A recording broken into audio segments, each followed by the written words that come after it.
نو زما د ارمان و چې هغه به کومه ورځ وي چې زه داسې یو ګراونډ کې ولوبېږم او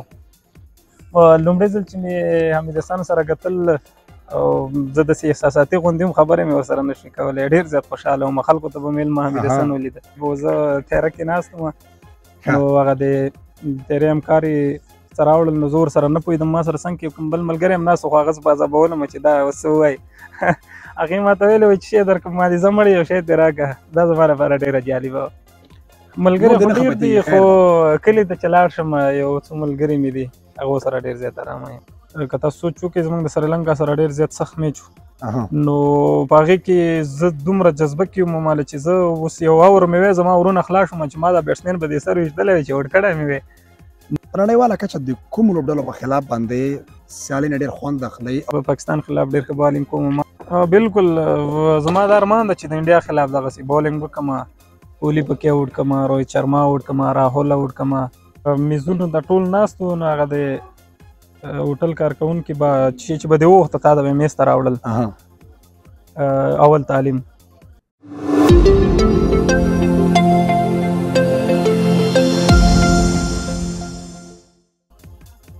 سلامونه او مینه ستړي مه سئ د بادامو وطن د یوټیوب چینل لیدونکو هرکلی درته وایم په ځانګړې توګه د کرکټ مینهوالو موږ د ځوانو ستورو د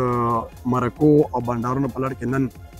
بلال سمې له ځانه سره لرو هغه څوک چې د افغانستان استازیتوب یې په تېر نړیوال جام کې تر څنګ یې په نړیوالو لوبغالو کې وکړ بیا د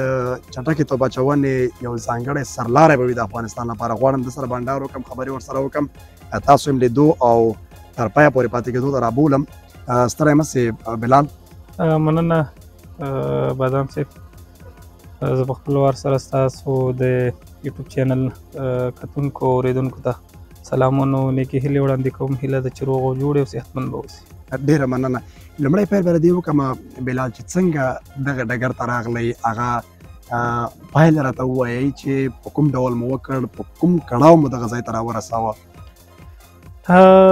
زه به دومره ووایم چې احمدزی صاحب چې کرکټ دا یوه سپورت ده او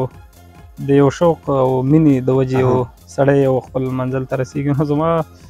شوق په ورکوټي نه و ټینس بال کرکټ به مې کو د هغې نه وروسته هډبال کرکټ مې شروع کړو بیا راغلم اکاډمۍ ته ننګرهار کې د اسي ګل ابد اکاډمۍ کې مې داخله وکړله هلته مې پریکټس کوو یو څه وخت بعد بیا لاړم کابل ته نو دا سلسله همداسې روانه وه د پس بالرانو د ټیلنټ یو پروسه و هغې کې راغلم د هغې نه وروسته ټوډے ټورنمنټ فکر کوم هغې کې مې بالینګ وکړه کرکټ بورډ هغې ته ورکړي وو هغې نه وروسته 3 ډے ته راغلم هغې کې مې خپل کرکټ همداسې دوامدار ساتلی و وروسته بس بیا ننګرهار کې د ایمرجن ټیم کوم تور درلودو فکر کوم هغې کې کیمپ و هغې ته راوغوښتم هغې کې مې بالینګ وکړه د هغې نه وروسته بیا د انډر 19 ټیم جوړېده نو د هغې د کیمپ نه وروسته بیا انډر 19 ټیم ته راغلم او کیمپونه م کول بیا لاړو بنګلادیش ته م ټور وکړه هلته م سیریز وکړو د بنګلادیش سره د هغې نه وروسته بیا ایشیا کپ شو ورلډ کپ شو دغسې را روان دې نه مې یوه خبره واخیسته چې سکرین ته کله راغلی د خلکو مینه څومره وه دې نه مخکې مینه څومره وه فرق پکې و واقعیت فرق کوي احمدزی صاحب اوله کې خو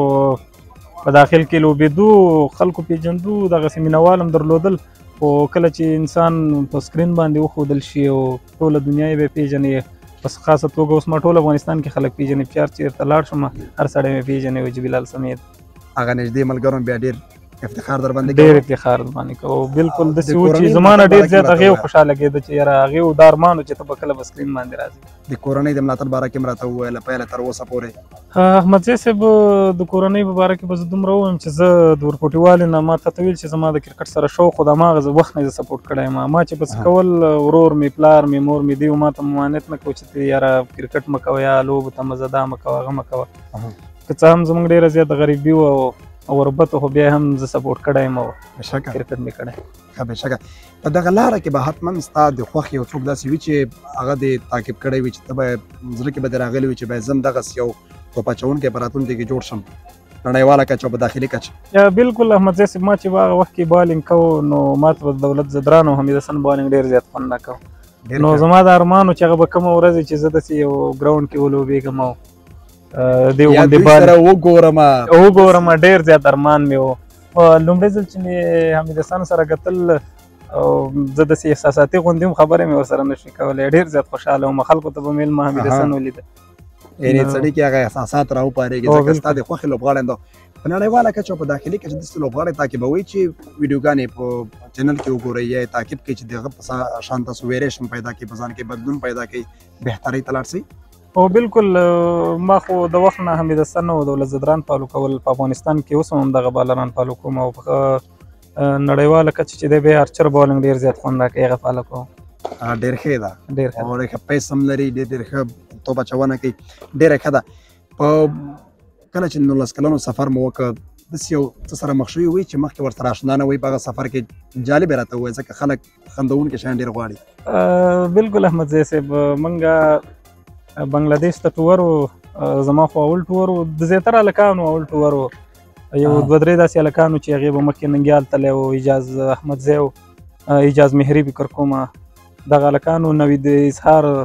نو دغه هلکان مخکې د 19 سره پاتې شوي ټور یې کړی و، خو اکثره هلکان زموږ نه وي. نو ډېر نوي شیانو سره انسان مخامخ کېږي، نو هغه زما لپاره ډېره جالبه وه. زه تیاره کې ناست وم، نو هغه د تیرې همکار یې څه راوړل، نو زه ورسره نه پوهېدم. ما سره څنګ کې کوم بل ملګری هم ناست و، خو هغه زه په عذابولم چې دا اوس څه ووایي.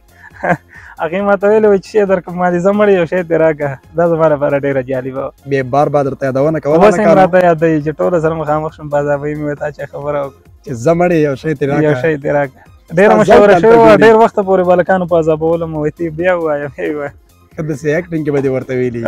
ساده کلیوال لهجه باندې. بالکل. ښه ژوند د باید سړی هر حالت سره مبارزه وکړي، تیاری باید ورته وکړي. د یو چټک توپ اچوونکي په خواصو که راته وغځېږي چې کوم ښه والي باید ولري چې هغه ښه چټکه توپ اچونه در سره کړي؟ احمد ضیاء صاحب، زه به دومره ووایم چې چټک توپ اچوونکی په مثال د بنګړي ده چې ځان ته ډېر زیات توجه ونه کړي او ځان ته ډېر پام ونه کړي. نو په مثال د بنګړي ده ډېر زیات نازک وي، ځکه بس بالر ټول د زور سره کار، د منډې زور ده، بالینګ کول یې زور ده. نو حتما پس بالر باید دغه خواص ولري چې فټنس باید 100% دا فټ وي او ریدم سره بالینګ د هر وخت کولی شي، او چینج اپ پیس، شارټ پیچ، یارکر، دا باید د فاست بالر خواص دي چې شارټ پیچ او یارکر بال دا خو باید ورسره وي، په ویریشن کې باید موجود وي. ویریشن کې موجود وي، بالکل. دا د فاست بالر خواص دي. فاست بالر ورته په څه ویل کېږي ځکه تیز بالر ده. یو څه مې بل اورېدلی دي بلال وایي چټک توپ اچوونکي عمر کم لري په کرکټ کې، وجه باندې پوهېږي؟ احمد ضیاء صاحب، زما په فکر سره زه چې څومره ایکسپیرینس لرم د فاست بالینګ په دغه کې، زما په ذهن سره به زه ووایم چې فاست بالر کې چېرته ځان فټ وساتي او فټنس ډېر توجه وکړي، د خپل خوراک سره پام وکړي، د خپل ژوند سره پام وکړي، انشاءالله زه وایم زما په فکر سره به کرکټ وکړي. خو د بعضې پلیران فټنس د وجې او دا خبره هم کېدی شي چې فاست بالر ډېر زور دغه ظهیر وي، هر وخت انرژي ډېره یوز کوي، نو همدغه مشکل منډه کې معمولي خوا دېخوا شي انجري، ځکه هغه تیز رنپ سره بالینګ کوي، نو همدغې وجه کېدی شي چې د هغه عمر لږ لنډ وي. سپینران بیا ډېر عمر په دې لړۍ کې ځان سره لري او هغوی ځان هم فټ ساتلی سي. بالکل. فشار هم پرې نه راځي ځکه د چټک توپ اچوونکی څومره چې رننګ کوي، څومره چې منډه کوي، هومره فشار او زور پرې راځي. د کوم ملګرو سره ډېر ارام یې؟ ملګري خو ډېر دي، خو کلي ته چې لاړ شم یو څو ملګري مې دي، هغو سره ډېر زیات ارامه یم. په کرکټ ډګر کې بیا سفر کې چا سره ډېر ارامه یې چې داسې کیسې او ګپو سره لګولی سي؟ سفر کې خو ننګیال خروټی او سلیمان صافی، عبدالهدي او دیو سره به زه ډېر زیات ارامه وم، ډېر زیات نږدې وو سره. په 19 کلنو کې څوک ډېرې ټوکې او شوخۍ کوي لکه څنګه چې اوس په لوبډله کې سرشهزاد محمدي ده؟ من خو هغه وخت کې چې را سره و نوید زدران سره زموږ ډېر زیات سات تېر و، هغه به داسې جالبې خبرې کولې، ټوکې مو خبرې به یې کولې، نو هغه سره به هم ډېر زیات سات تېرېدو. موږ چې به کله سیشن یو ورځ هم دوبۍ کې پریکټس کوو، باران شو، نو باران چې شو موږ راټول شو، کوچ صاحب ویلی وایي چې نوید زدران راجګ شوی، موږ ته یو څو خبرې وکړه، نو هغه سره به زموږ ډېر زیات سات تېر و. هغه بیا څه وویل خبرو کې؟ خبرو کې ډېرې زیاتې خبرې وکړې، خو هغه خندونکې خبرې به یې ډېرې زیاتې کولې، زموږ ورسره ډېر زیات سات تېری، ټوکې ټکالې ډېرې زیاتې کولې. په چا باندې چې ګپ ولګوي ډېر ارامه یې، که تا سره ګپ ولګوي؟ زه اکثره له احمدزی صاحب دومره چا سره ډېر زیات نه غږېږم، نو هغه نږدې ملګري لرم خپل، هغې بیا ما سره ډېر زیات فاضابیي مې ګپ هم را سره لګوي، نو هغو سره مې بیا ډېر زیات سات دی. یو انسان بلال حتما ځان دپاره یو ارمان ټاکلی، هیله ورزوی ټاکلي، لا مخکې د موخه او هدف څه کېدلی شي په ذهن کې؟ بالکل احمدزی صاحب د هر انسان ځان ته یو ارمان دی، یو سوچ یې، او د سپور په ډګر کې به زه دومره ووایم چې زما دغه ارمان ده چې د افغانستان د نمایندګي وکړم په نړیوالو لیګونو کې او په نړیوالو میچونو کې، ورلډ کپ وکړم، ایشیا کپ وکړم، د نېشنل ټیم سره پاتې شم او د افغانستان لپاره لاسته راوړنې مې ولرم، دا مې ډېر ارمان دی. یو بل څه چې په ځان کې هغه وړتیا به حتما وینئ چې د افغانستان د چټکې توپ اچونې وروسته تشه تاسو ډکه کوي، لکه اوس څنګه چې روان دی دې نه هم پورته د 140 نه پورته، ځکه ډېر سوال دا وي له خلکو سره. انشاءالله احمدزی صاحب زما خپل هم دغه یو ارمان دی چې یو وخت داسې راشي چې په افغانستان کې څوک دا ونه وایي چې بس بالران نشته، نو زما خپل هم دغه کوشش د لګیا یم، خوارې مې شروع کړې انشاءالله، او په راتلونکي کې به زه په دې ډاډه یم انشاءالله چې د افغانستان نمایندګي وکړم. د دې لپاره کوم ځانګړي تمرینات کوئ د پیس دپاره، یوازې سپیډ دپاره، سره دی چې هغه ویریشن دی او پاس بالر سره وي؟ بالکل احمدزی صاحب ویریشن ډېر زیات ضروري دی پاس بالر سره. نن سبا کرکټ دومره تیز شوی دی چې صحیح ده تیز بال په کار راځي، خو چې ویریشن ونه لري نو بیا هم سړی رنزونه خوري او هغسې ښه بالینګ نشي کولی لکه څنګه چې ته وغواړې. نو کوشش هم دا کومه چې پیس سره مې کار شروع کړی او وریشن باندې مې کار شروع کړی انشاءالله. په لوبغالي کې کوم وخت کې تاثیر لاندې ډېر راځئ چې بولینګ ته راسئ، لکه کوم حالات وي؟ مقابل توپوونکی نظر کې نیسئ، حالات د میچ نظر کې نیسئ، وروسته اورونو کې، سرکل کې، که نه یو حالت کې تاثیر نه منئ؟ نه احمدزی صاحب زه به دومره ووایم، زما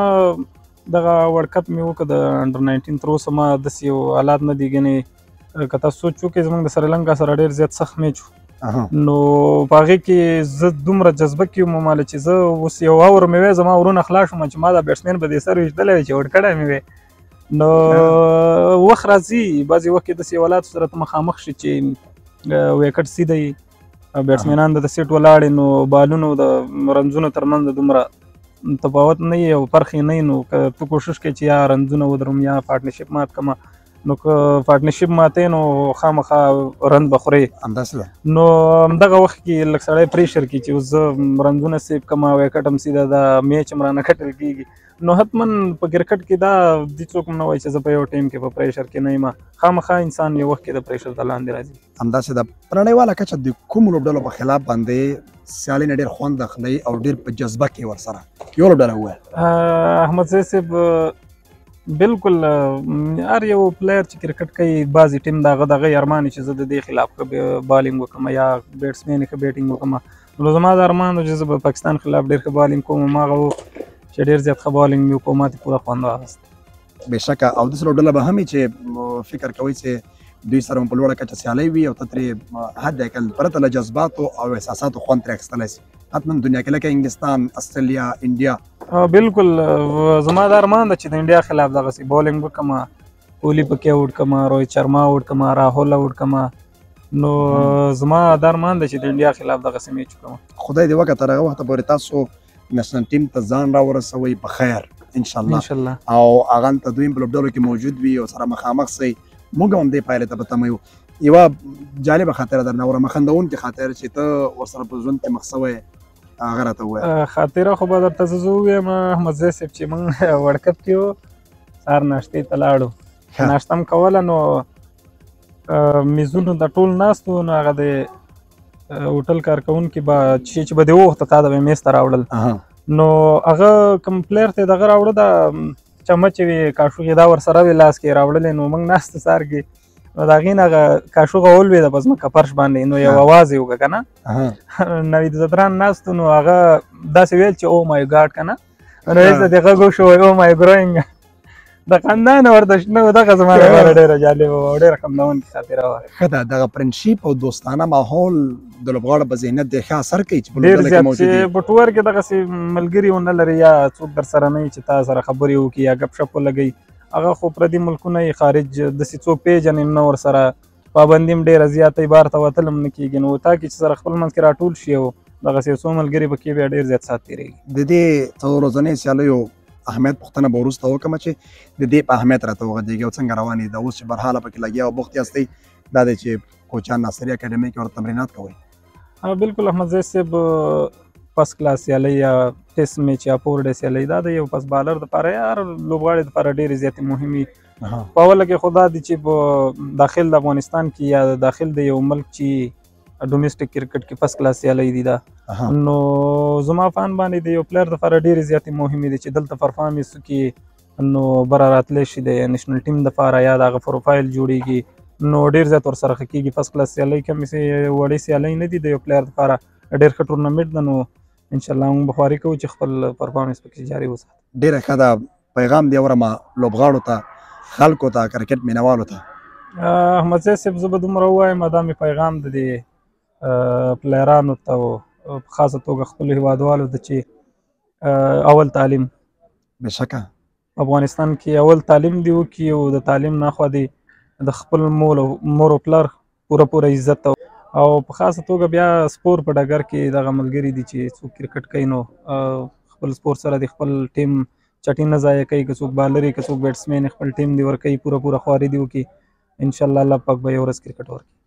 ډېره ښه ده ډېره مننه بلال سمې څومره چې وستایل چې کمه ده